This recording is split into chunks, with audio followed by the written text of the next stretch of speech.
It was a sunny Saturday morning at Meadow Mart, my newly acquired grocery store in the heart of Crescent Meadows. The aisles were buzzing with happy shoppers. Local produce gleamed under bright lights, and the air smelled of fresh-baked bread. I transformed the once sterile market into a vibrant hub for the community, a place where neighbors could find organic veggies, homemade jams, and a sense of belonging. But that peace shattered when Karen Miller stormed through the sliding doors, her trademark clipboard in hand and a scowl that could curdle milk. Karen, the HOA tyrant who'd once banned my farm stand, hadn't set foot in my store since I bought it. I'd heard she was boycotting it, driving miles to avoid my hippie market. But today she was back, and she was on a mission.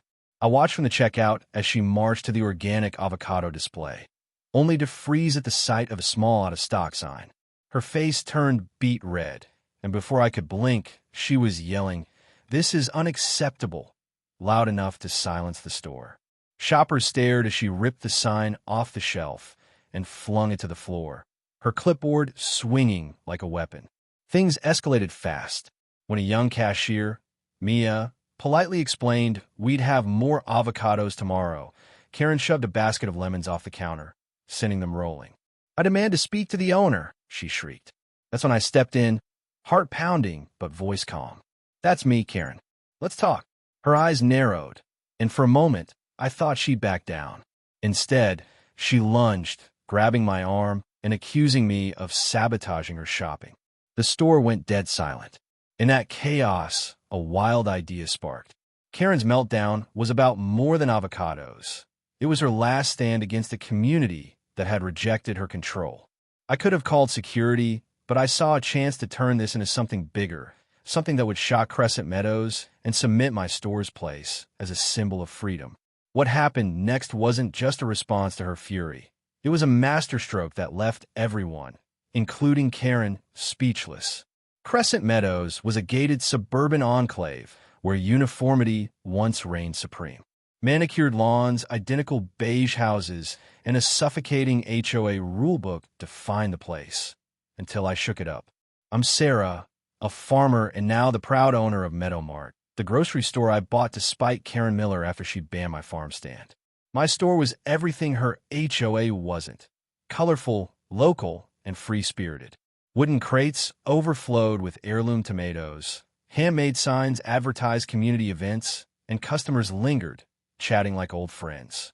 Meadow Mart wasn't just a market. It was a rebellion against Karen's sterile vision of perfection. Karen Miller, in her mid-50s, was the HOA's former enforcer, a clipboard-wielding terror who'd fined residents for everything from garish flower beds to improper mailbox fonts. Her tailored blouses and smug demeanor hid a need for control that bordered on obsession. After I bought Meadow Mart and led a community uprising against her, she'd lost her board seat and her influence. Most neighbors assumed she'd slink away, but Karen wasn't one to quit. She'd been spotted lurking in town, muttering about standards and glaring at my store's bright banners. Mia, my 19-year-old cashier, was a Crescent Meadows native with a quick smile and nerves of steel. She'd grown up dodging Karen's fines and jumped at the chance to work at Meadow Mart, where she could be herself. Other key players included Tom, a local baker whose sourdough filled my shelves, and Linda, a councilwoman who'd backed my fight against the HOA. Together, we'd turned Meadow Mart into a community hub, a place where creativity thrived and Karen's rules were a distant memory. The store itself was a sight to behold. Gone were the fluorescent-lit aisles of its corporate past. I'd painted the walls with murals of rolling fields, installed wooden shelves for local goods, and set up a corner for live music. On weekends, families flocked in, kids munched on free apples, and neighbors swapped recipes. It was the opposite of the HOA's rigid aesthetic, and Karen hated it. She called my store a circus in a scathing community forum post, vowing never to shop there. So when she stormed in that Saturday, clutching her clipboard like a shield, everyone knew trouble was brewing. This wasn't just about an out-of-stock sign. Karen's outburst was a desperate bid to reclaim the control she'd lost when I bought her precious store. For me, it was a chance to prove that Meadow Mart and Crescent Meadows had moved beyond her petty tyranny. As she stood there, lemons scattered at her feet, I saw an opportunity not just to defuse her tantrum, but to make a statement that would echo through the community. This was personal, but it was also bigger than us. It was about showing everyone that no one, not even Karen, could bully us back into submission. Karen's meltdown sent shockwaves through Meadowmart. Shoppers froze, clutching their baskets, as her voice echoed off the walls. "This store is a disgrace," she bellowed, pointing at the out-of-stock sign like it was a personal insult. Mia, ever professional, tried to calm her, explaining that a delayed delivery had left us short on avocados. But Karen wasn't having it. She slammed her clipboard on the counter, knocking over a jar of local honey, and demanded competent service. When Mia held her ground, Karen's fury turned physical. She swept the lemons off the display, sending them bouncing across the floor. I stepped in, heart racing but determined to keep things civil. "Karen, let's talk in my office," I said, gesturing toward the back. Her eyes locked onto mine, and for a split second, I saw the old Karen, the one who'd banned my farm stand and ruled Crescent Meadows with an iron fist. "You're ruining this community," she spat, grabbing my arm with surprising force. Gasps rippled through the crowd. Tom, the baker, started filming on his phone, and I knew this was about to blow up online.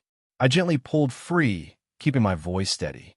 "We're out of avocados, not out of manners. Let's sort this out." But Karen was beyond reason.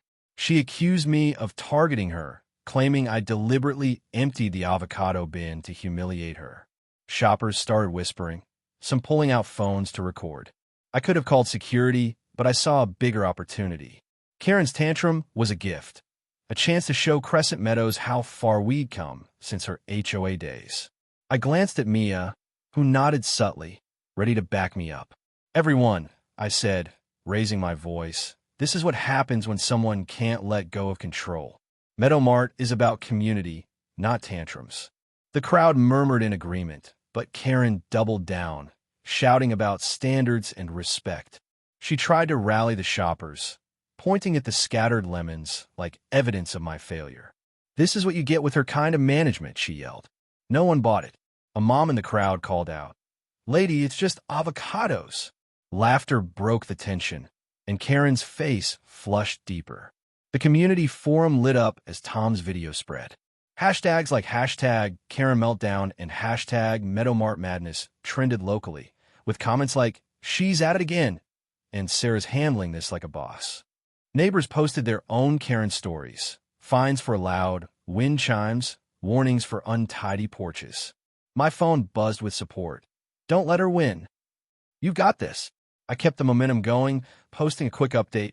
Meadowmart is about love, not lemons. Stay tuned. The likes poured in. Karen wasn't done. She stormed to the customer service desk, demanding a formal complaint form. Mia handed her one, cool as ice, but Karen tore it up, scattering the pieces. That's when Linda, the councilwoman, walked in, alerted by a shopper's text. "Mrs. Miller," she said firmly, "you're causing a disturbance. Leave, or I'll call the sheriff." Karen froze, realizing she was outnumbered. But I didn't want her gone. Not yet. I had a plan forming, one that would turn her outburst into a lesson for everyone. I whispered to Mia to grab the megaphone from the back, then turned to the crowd.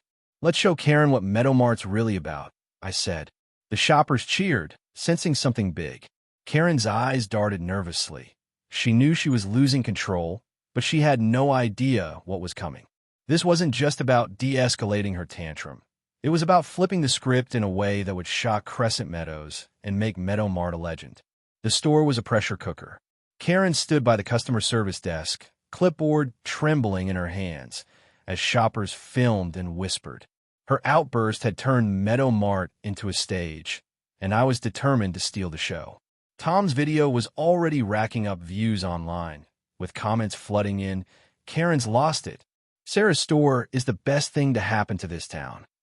The community forum was a war zone of support for me and mockery for Karen. Hashtags hashtag avocado apocalypse and hashtag Karen versus Meadowmart trended, and local news vans were pulling into the parking lot. Karen sensed the tide turning. She tried to regain control, pointing at the scattered lemons and yelling, "This is what happens when you let people like her run things." But her voice cracked, and the crowd wasn't buying it. A teen in the back shouted, "Go home, Karen," triggering a wave of laughter. Mia, still at the desk, kept her cool, offering Karen a new complaint form. Karen snatched it, but didn't write. She was too busy glaring at me, as if I'd personally orchestrated the avocado shortage to ruin her day. I took the megaphone from Mia and stepped onto a display platform. "Folks," I said, my voice booming, "Meadow Mart's about community, not chaos. Karen's upset about avocados, but we're here to build something bigger." The crowd cheered. Phones raised to capture every word. Karen shouted, "You're a fraud," but her voice was drowned out. Linda, the councilwoman, stood by the door, arms crossed, ready to intervene if Karen crossed another line. Online, the drama exploded. Neighbors live-streamed the scene, and a local blogger posted, "Karen's throwing a fit over fruit while Sarah's throwing a revolution." My phone buzzed with texts from supporters. "Turn this into something epic. Show her who's boss." I glanced at Tom, who was still filming, and gave him a nod. This was going viral, and I was ready to make it unforgettable. Karen made one last play, storming toward me with her clipboard raised like a shield. "You can't run a store like this," she screamed. "I'll have this place shut down." That's when I saw my opening.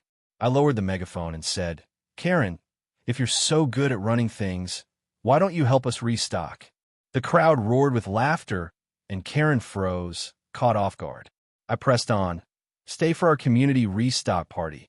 Everyone's invited." Shoppers clapped, and Mia started handing out aprons with Meadow Mart Crew printed on them. The idea was spontaneous, but perfect. I'd turned Karen's tantrum into a celebration, inviting the whole store to join a mock, emergency restock event. We'd unpack new produce, set up displays, and show Karen what community looked like. If she stayed, she'd be forced to play by our rules. If she left, she'd admit defeat. Either way, Meadow Mart would win. Karen hesitated, her clipboard sagging. The crowd chanted, "Restock! Restock!" and kids started picking up the scattered lemons, turning it into a game. Local news cameras rolled, capturing the chaos, turning into joy. Online, the hashtag surged, with posts like Sarah's turning Karen's meltdown into a party, and Meadow Mart's unstoppable. Even the HOA board, watching from afar, was rattled. Texts leaked later showed them debating whether to issue a public apology for Karen's past actions. As the tension peaked, I handed Karen an apron. "Join us, or leave," I said, loud enough for the cameras. Her face twisted. Anger, shame, defeat. The store held its breath, waiting for her next move. This was the moment Crescent Meadows would talk about for years, the moment Meadow Mart's legacy would be sealed. What happened next would shock everyone, including me. The store was electric as Karen stood, clutching her clipboard, an apron dangling from my outstretched hand. The crowd chanted, "Restock! Restock!" while cameras rolled and phones live-streamed. Karen's eyes darted from me to the cheering shoppers, her control slipping away. I kept my gaze steady, the megaphone at my side. "Join us, Karen," I repeated. "Show us your part of this community." It was a dare, and everyone knew it. Linda, the councilwoman, stepped forward. "Mrs. Miller," she said, her voice cutting through the noise, "you've disrupted this business and disrespected its owner. Either participate or leave, now." The crowd roared approval, and Karen's face crumpled. She opened her mouth to argue, but no words came. Tom, still filming, zoomed in, and the community forum exploded with real-time comments. "She's done. Sarah's a legend." Then the unthinkable happened. Karen dropped her clipboard. It clattered to the floor, a symbol of her shattered authority. Slowly, she took the apron, her hands shaking. The crowd gasped, then cheered wildly. I was stunned but kept my cool, handing her a crate of apples. "Let's get to work," I said, winking at Mia, who was already directing shoppers to unpack boxes. Karen, red-faced and silent, started placing apples on a shelf, her movements stiff but compliant. The restock party was a triumph. Shoppers, kids, even news reporters grabbed crates, laughing as they stacked carrots and arranged bread. Mia cranked up music, and Tom's livestream racked up thousands of views. Hashtags hashtag Karen Restocks and hashtag Meadowmart Magic trended nationally. I worked alongside Karen, keeping the mood light. "Nice job," I said as she placed an apple. She didn't respond, but her defiance was gone. For the first time, Karen was just another neighbor. Linda took the megaphone next, addressing the crowd. "Today, Meadowmart showed what Crescent Meadows can be. United, creative, unstoppable. Sarah's turned a tantrum into a celebration, and we're done with petty control." She announced a council motion to ban HOA members from harassing local businesses, effective immediately. The crowd erupted, and Karen's shoulders slumped further. My digital dossier, videos of the meltdown, screenshots of community support, was handed to reporters, ensuring the story would spread. As the party wound down, Karen slipped out quietly, leaving her apron behind. The crowd didn't notice. They were too busy dancing and restocking. I stepped outside, watching her silhouette disappear down the street. This wasn't just a win over Karen. It was a victory for every neighbor who'd felt her wrath. Meadowmart had turned her fury into a movement, proving that community could outshine control. The restock party became Crescent Meadows' legend. News outlets ran headlines like "Farmer turns Karen's meltdown into community win" and "Meadowmart's viral victory." The livestream racked up millions of views, with comments calling me the Karen Slayer and Meadowmart the People's Store. Hashtags hashtag Karen Restocks and hashtag Meadowmart Magic lingered online, and fan art of Karen stacking apples flooded the community forum. Even national talk shows picked up the story, inviting me for interviews. Meadowmart. The restock party inspired weekly community events, produced swaps, cooking demos, kids' gardening clubs. Neighbors who'd never shopped local started coming, drawn by the store's vibe. I hired more staff, including me as cousin, and gave Tom a permanent bread display. Sales soared, and we donated surplus produce to a food bank, earning a community service award from the council. The HOA faced a reckoning. Linda's motion passed, barring members from targeting businesses. New rules required transparency and resident input, ending the days of clipboard tyranny. Karen vanished from public life. Rumors said she'd moved to a condo complex with a stricter HOA, where she argued over recycling bins. Her name became shorthand for overreach. Kids would giggle, "Don't be a Karen," when someone got bossy. The community forum buzzed with pride. Neighbors posted photos of Meadowmart's murals, recipes using our produce, and stories of how the store had brought them together. "Sarah showed us we don't have to take it," one wrote. "This is our town now." I shared updates, thanking everyone and teasing new events like a lemon festival to poke fun at the meltdown. The digital dossier, now public, was used by activists to push HOA reform statewide. For me, the victory was personal. Meadowmart wasn't just a store. It was proof that standing up to bullies worked. My farm stand, reopened and busier than ever, became a tourist draw, with visitors snapping selfies by the Karen-free zone sign we jokingly put up.